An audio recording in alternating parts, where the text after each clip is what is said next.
দশমীর দিন সকালবেলা সবাইকে সবার প্রথমে জানাই শুভ বিজয়ার অনেক অনেক শুভেচ্ছা। সকাল থেকে আজকে তুমুল বৃষ্টি শুরু হয়েছে। বিজয়া তাই আজকে স্পেশাল একটা ব্রেকফাস্টের থালি রেডি করেছে দিদি। কি কি বানাবে অবশ্য আমি বলে দিয়েছিলাম। প্রথমে ভেবেছিলাম লুচি আর মাংস, তারপরে ভাবলাম থাক, দুদিন আগেই তো লুচি খেলাম আর লুচি আমার অতটাও পছন্দের নয়। এদিকে প্রথমেই যে সুজি রেডি করে গিয়েছিল সেটাকে বরফির শেপে কেটে নিলাম। এরপর দেখাই কি কি ছিল।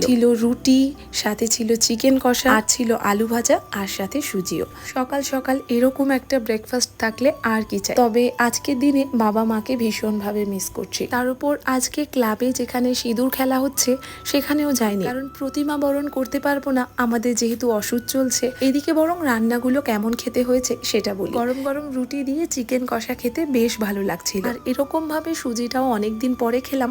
সব মিলিয়ে দশমীর সকালের খাওয়া দাওয়া ভীষণ ভালো হলো।